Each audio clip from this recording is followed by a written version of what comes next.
Hey everyone, welcome back to my YouTube channel. How are you all? The name of my YouTube channel is Learn from Basic to Advanced English. I am Shama Rawat. So recently I had uploaded a video on phrases on dogs, which is really being appreciated by you all. Thank you for viewing it and liking it. Similarly, in today's video, I have brought phrases on cats. These phrases will definitely make your speaking skills. They will level up your vocabulary. So let's begin. The first is to lead a cat and dog life. Okay, to lead a cat and dog life, this phrase is used for a couple who fights a lot, who there is furious quarreling takes place between the couple. सीधे सीधे शब्दों में जिस couple के बीच में बहुत लड़ाई झगड़ा होता है, लगातार लड़ाई झगड़ा होता रहता है, उनके लिए हम बोलते हैं सो एंड सो पर्सन या so and so couple is leading a cat and dog life. सीधे सीधे नहीं बताया कि लड़ाई झगड़ा हो रहा है, सीधा हमने एक मुहावरे में हिंट दे दिया कि बहुत लड़ाई होती है. ठीक है, furious fight between couple. The next phrase is to play cat and mouse. To play cat and mouse means to trick someone or to trap someone with your strategies, in a strategic way. दो conditions में इसका इस्तेमाल होगा. एक तो literally जब चोर police का खेल चल रहा होता है ना. दूसरा ये जब आप किसी को अपनी बातों में उलझा के रखते हैं, या जरूरी नहीं बातों में उलझा के रखें, लेकिन आप सही चीज नहीं सामने वाले को बताते हैं. एग्जाम्पल देके समझाती हूँ तो ज्यादा समझ में आएगा. अगर आप न्यूज देखते हैं तो इंग्लिश न्यूज चैनल्स में this phrase is repeatedly used to play cat and mouse. Statement या एग्जाम्पल दो that the thief and the police, the thief and the cops literally played cat and mouse for months before the actual arrest was made. जब ऐसी घटनाएं हो जाती हैं ना, नहीं पता चलता है कि who is the culprit. तो and the police investigation it takes months to they take months in interrogation, और उसके बाद they realize कि उनको पता चलता है कि okay this person is the thief or the culprit. तब उन situation में हम इस्तेमाल करेंगे that to play cat and mouse. ठीक है. और अगर मैं स्टेटमेंट या एग्जांपल दूं कि the minister literally played cat and dog with the reporters. कहने का मतलब है रिपोर्टर्स जो क्वेश्चन पुट अप कर रहे थे मंत्री जी के सामने, है ना, वो उनका सही आंसर, एग्जैक्ट आंसर ना देते हुए घुमा के आंसर दे रहे थे. So what was the minister doing? The minister was playing cat and dogs with the reporters. Okay, then comes to put cat among pigeons. To put cat among pigeons, ठीक है, that means to provoke quarrelling.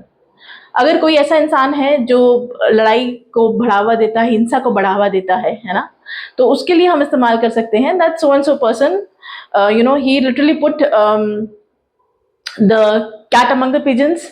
या कोई ऐसी चीज हो जाना जिससे थोड़ा हड़कम मच जाए, प्रॉब्लम हो जाए, है ना, तब हम इस्तेमाल करेंगे to put cat among pigeons. अगर मैं स्टेटमेंट या एग्जाम्पल दूं तो the manager when announced, the manager literally announced that there is going to be a salary cut, and by saying so he literally placed the cat among the pigeons, as there was a kind of everybody was furious and everybody was literally taken aback कि ये क्या हुआ, इस महीने से अब salary में कटौती होगी. ठीक है. to be catty, to make spiteful remarks.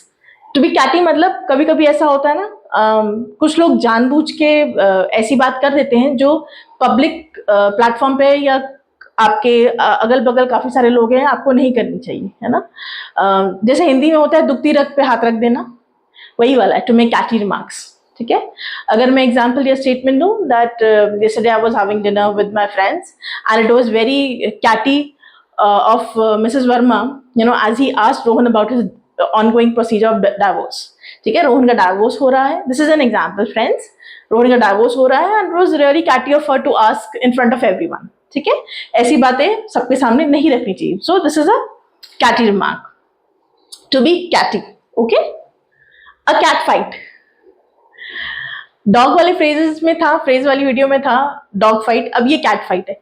C when the fight takes place between two women, two girls, ठीक है, जेंडर फीमेल है, तब हम बोलते हैं कैट फाइट. पता ही होगा आप सबको, है ना, cat fight. Then is a cat nap. Cat nap का मतलब है short sleep, usually on chair and not on bed, है ना. अगर मैं एग्जांपल दूं that before going on long road trip I would like to go on a cat nap. ठीक है, पावर बूस्ट हो जाए, थोड़ा सो लूं पर सॉलिड सो लूं, ठीक है। आई होप आपको पता है कैट्स काफी घंटे सोती हैं, है ना, तो इसीलिए cat nap. Then comes a cat burglar. Burglar मतलब चोर, ठीक है, someone who burgles house by climbing drain pipe and entering through window. अभी रिसेंटली एक सेलिब्रिटी के घर में ऐसा हुआ है ना, ड्रेन पाइप के थ्रू, विंडो के थ्रू चोर अंदर चला गया था। तो जब ऐसी कोई चोरी होती है या ऐसा कोई इंसान ड्रेन पाइप के through, you know, when he tries to enter somebody's house, so उसमें a cat burglar, the person is called a cat burglar, ठीक है, ये इस फ्रेज का इस्तेमाल होता है। क्यूरोसिटी किल्स द कैट, ठीक है, curiosity kills the cat. Curiosity kills the cat मतलब a person can create problem for himself. अगर आप हद से ज्यादा क्यूरियस हैं, है ना, हद से ज्यादा कोई भी सिचुएशन है ना, हर एक चीज का टाइम होता है।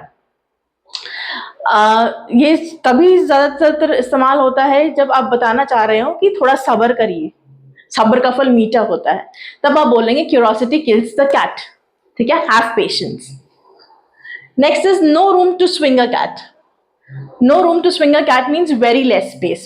Now this particular phrase, no room to swing a cat, you know, the original phrase is no room to swing a cat on nine, and it dates back when the sailors were flogged on deck. The flogging took on deck because the cabins of the sailors were, you know, were too confined. There was hardly any cat to swing. बहुत छोटा घर है, बहुत छोटी जगह है, तब आप इस्तेमाल करेंगे no room to swing a cat, ठीक है। सेलर्स वर फ्लॉग्ड मतलब उनको पनिशमेंट दी जाती थी, जब अब नहीं दी जाती तब दी जाती थी, and it was given on deck, ship deck, ठीक है। The last one in this video is there is more than one way to kill a cat. अब आप पढ़ेंगे अगर सेंटेंस तो आपको लगेगा कि ये कह रहा है कि बिल्ली को मारने के एक से ज्यादा तरीके हैं या एक से ज्यादा आइडियाज है ना, but the literal meaning of this phrase is that there is more than one way to achieve an objective. अगर कोई आपका टारगेट है लाइफ में, you want to achieve that, so there is not a single shortcut, नहीं है उसका, कोई single way नहीं होता, बहुत सारे तरीके होते हैं to achieve an objective. So the phrase is there is more than one way to kill a cat, ठीक है। I hope the video was interesting, the phrases were interesting. If you have any doubts please let me know, do not hesitate, you can always write your query in the comment section, and I would be really glad to help you out. Thank you for watching and being with me.